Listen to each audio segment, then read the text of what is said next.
On, guys, this is Fourth and Funny. I'm your host, Jake Mattis. Buckle those chin straps and let's settle in for week 4 of the NFL. All right, guys, here we are, week 4 of the NFL season. It's the quarter poll. We always break the seasons down into the first 4, the next 4, so on and so forth. You get it. Pretty easy. So next week, we'll be checking in to see where all these teams end up. But until then, there's games that need to be played and shit we got to talk about. So let's do it. All right, week 4. Man, last week was not my good week for picking games, guys. I don't know what to tell you. I went 7-7 in my picks. And even 500, I'll take it. But it's a mighty fall from where I was at the week before at 12-2. Let's see if we can get back into that winning ways later on in the picks. But a couple of storylines that stood out to me and things that I just want to chit-chat about the NFL with you guys today is big storyline. We got Micah Parsons playing Dallas. This is going to be a revenge game. He's going to go all out. Sunday morning, this guy's chopping wood. Try not to listen to the chainsaw going on over here. He must have missed the memo that I had a podcast going on. Anyways, I think Dallas is flailing a little bit. Chicago kind of dismantled that. Last week, I was not expecting that. Chicago was a complete script flip from week to week. Let's see if they can keep that up later in the picks. But back to Parsons. Parsons, I didn't see him leaving Dallas. Jerry, after watching the documentary, I kind of felt like Jerry was playing the soap opera role. And just things were going to work out. It was media. It was right before the season started, and then all of a sudden, boom, he gets his massive deal. No. They ship his ass to Green Bay where I got to deal with him twice a year now. Get out of here, Jerry. I didn't like you before. I don't like you now. Should have kept Parsons. So he's going to take that revenge out on you. Also, quarterback shakeups. Quarterback shakeups around the league. New York Giants. Russ must have burnt what he was cooking in the kitchen because they put his ass on the bench next to Jameis Winston. Got the dartboard up here. It's Jackson Dart time and Cam Scattaboo in New York. Big quarterback switch there from Russ to the new face of what could be a future. But we'll see. They took him pretty high in the draft. See if it works out. I mean, Brian Daboll doesn't have much really to lean on other than try something new. Because at this point, it might be week 7 or 8 that he gets the boot too. I don't see them holding on to him after the season at all. Unless there is a major turnaround with Jackson Dart. But we'll see. Brock Purdy is projected to come back off the injured list today and start chucking the ball around for the 49ers. Will it make a difference? I don't know. Seems like Mac Jones did all right. He kept the ship afloat.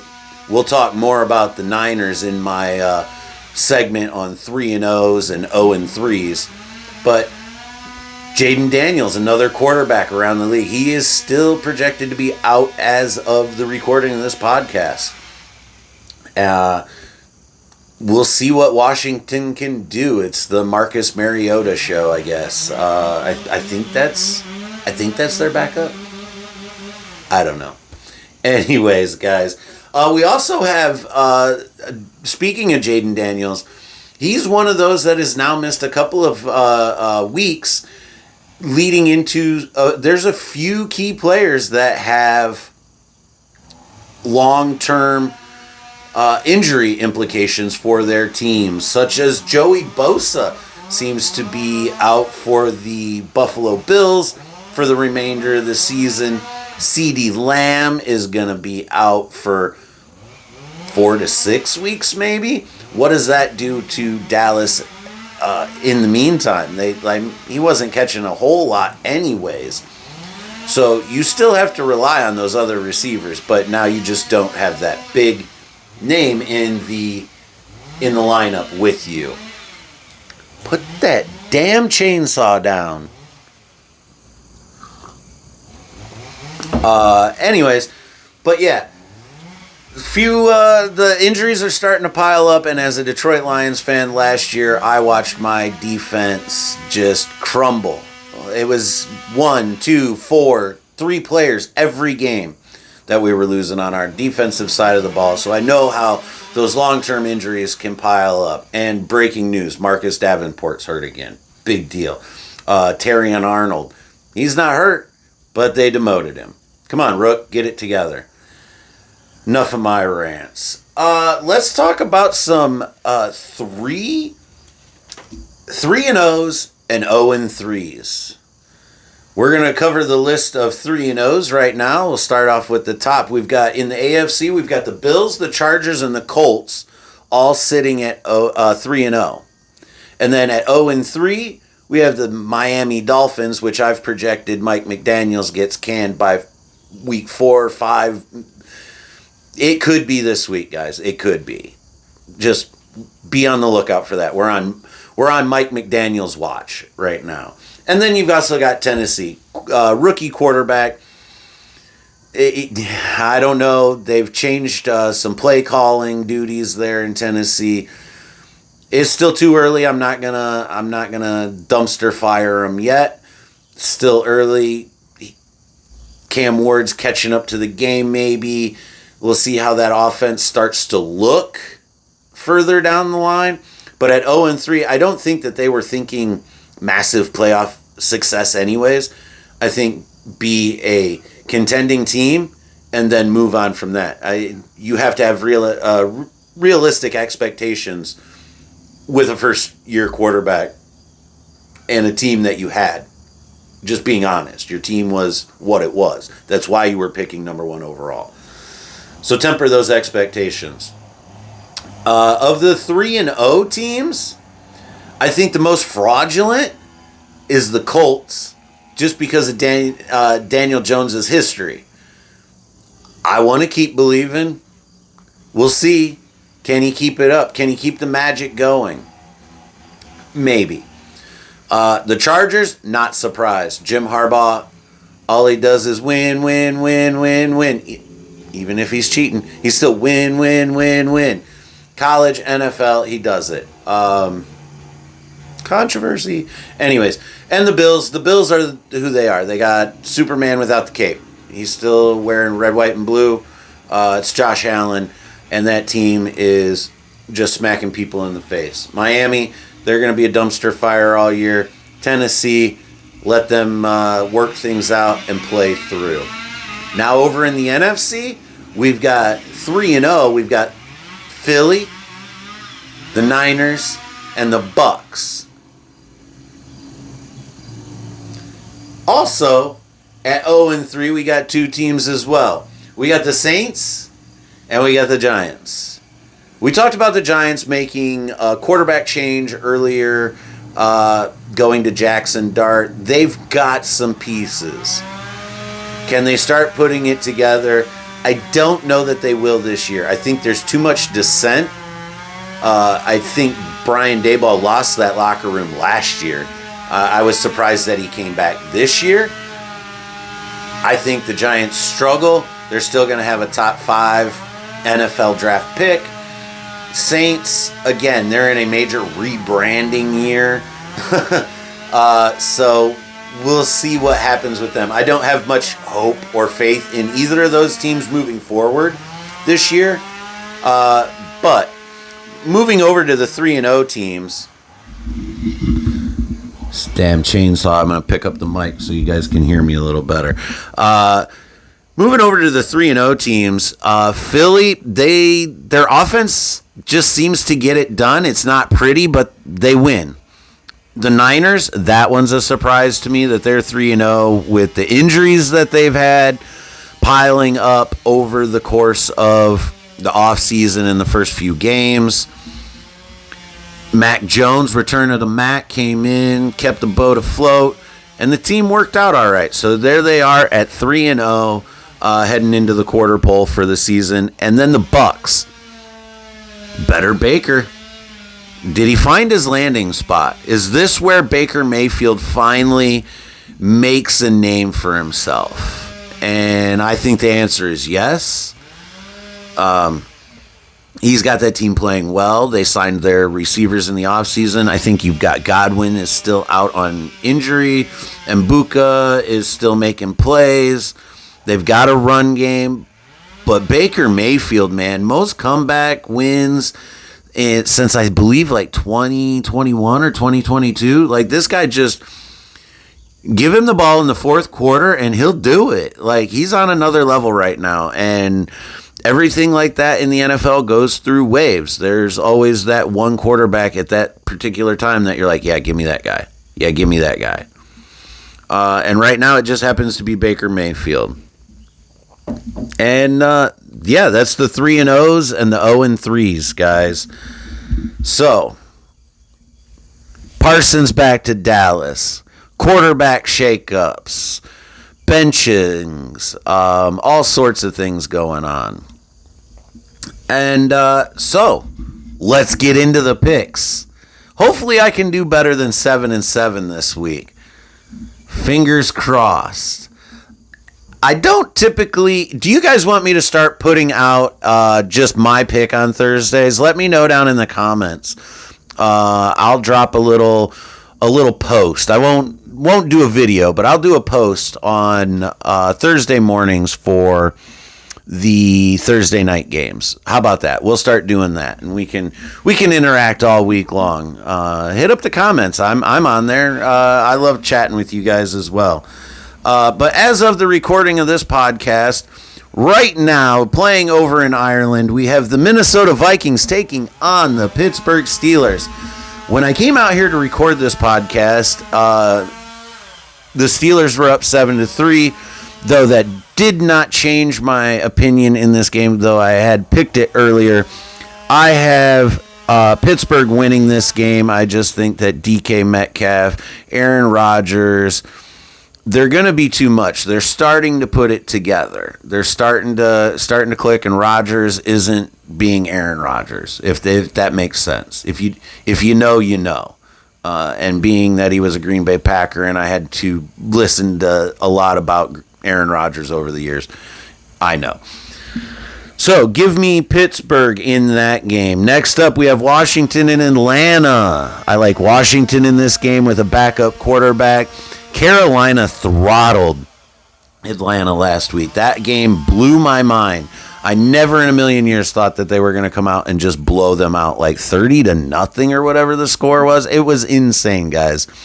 That one really blew my mind, and I don't see Atlanta recovering quickly from that.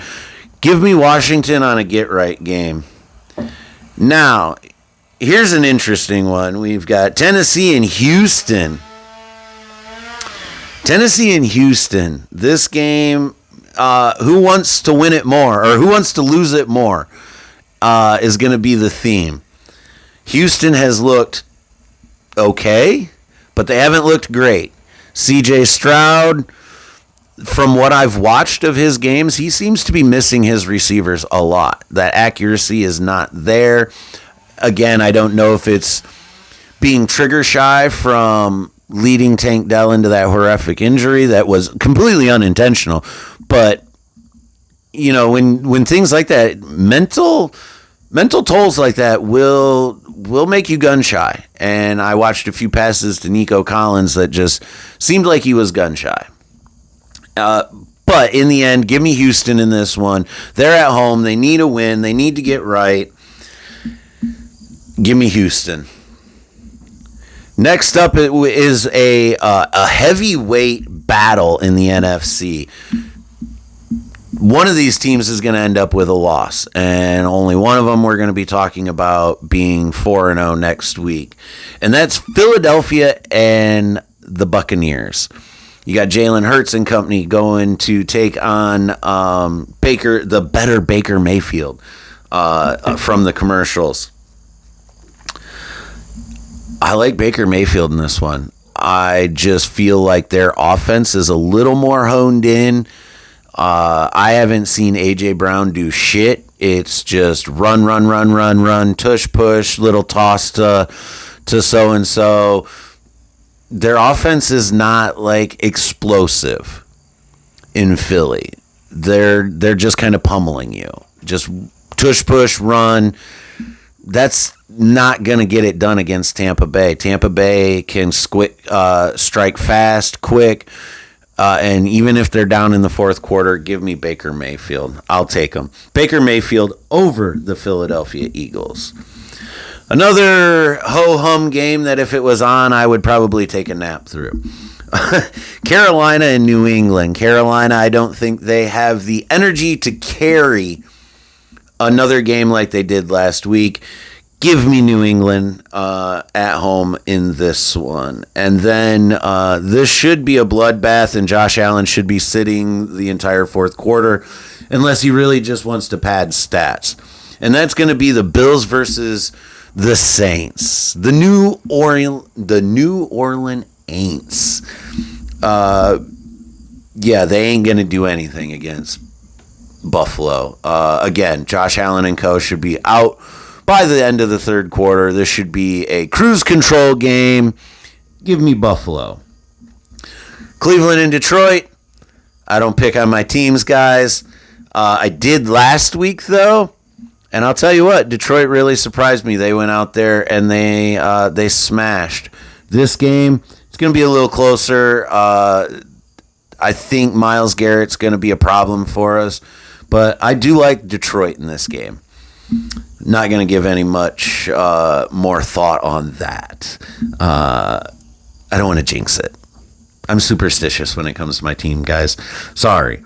Jacksonville and the Niners. Another game where it's going to be Trevor Lawrence versus Brock Purdy. Is he shaky coming back from that turf toe injury? Do they end up cutting and going back to Mac Jones if he struggles at all? I don't think so. I think this is a Kyle Shanahan offense that's easy to operate for all quarterbacks. Give me the Niners to continue and be 4-0 at the end of the day. The fraudulent 3-0 Colts versus the Rams. Now, I say fraudulent. They have won those games. Some of them, whatever. You got a gifted one, whatever. And your owner's down there taking notes on a notepad, on a literal pad of paper, like I take notes, guys. Like she's down there doing that. What she's doing, I don't know. But it seems to be positive, working for the team, and it's got them at 3-0. Now they are playing the Rams. Give me Matt Stafford and the Rams. I think they're going to show the Colts as who they are, and water finds level. It always does. I think the Colts have been playing above their heads. Give me the Rams. We've got Ben Johnson and the Chicago Bears after dismantling the Dallas Cowboys last week, heading to take on the Vegas Raiders out in Sin City and do it again. I don't want the Bears to win, really, but do it again. Show me. I'm interested. That game had me thinking, are the Bears that much better than what we thought they were when they played Detroit and looked like garbage? Or is Dallas just not that good? Let's sort it out, guys. So I'm going to take Chicago in this game. Let's see if their offense can put up the points and things. They've got Max Crosby on the other side they've got to fight against.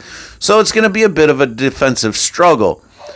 But this is also Geno at home, and Geno at home and Geno on the road, two different things. So we'll see what happens. Give me Chicago in that game.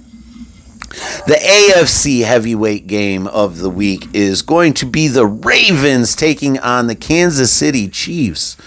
Detroit just punched Baltimore in the mouth. and made Derrick Henry throw himself onto the bench while he was throwing his temper tantrum after fumbling yet again. Boy, he's having problems hanging onto the ball this year, guys. I don't know what it is. He was awfully upset. I'm sure the coaches were upset because after that fumble, I don't believe he went back in the game.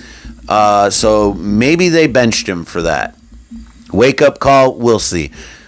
I don't expect him sitting on the bench this time, guys. Xavier Worthy is expected to be back for the Chiefs after that friendly fire incident in week 1. That's another explosive element to add to that Kansas City offense. Do they start to get that rhythm and start to look like the Chiefs again? Or is it going to be still kind of like treading in soft sand? A tough go. I think Baltimore takes their anger out on Kansas City, and I think Baltimore takes this game. And then, like the big one we talked about right off the top, Parsons versus Dak. I mean, Green Bay versus Dallas. Yeah, give me Green Bay in this one. Micah Parsons is going to play like a man.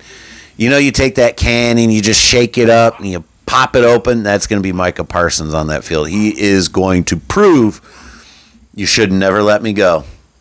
Should have never let me go. So give me Green Bay in that one.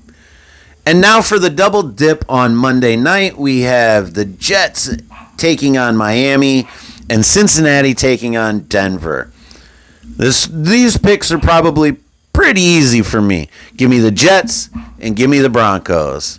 Cincinnati proved that Jake Browning maybe doesn't have exactly what it is that he needs to lead that team. And then with Miami, again, dumpster fire. I hope they get trucked and Mike McDaniels just gets, shown his way out of town. I can't listen to any more press conferences he does. Do yourself a favor and go to TikTok and look up Mike McDaniels press conferences, and you'll go, this guy's the head coach in the NFL? Wow. Anyways, guys, what do you think? What's your predictions for this week? Let's hear them.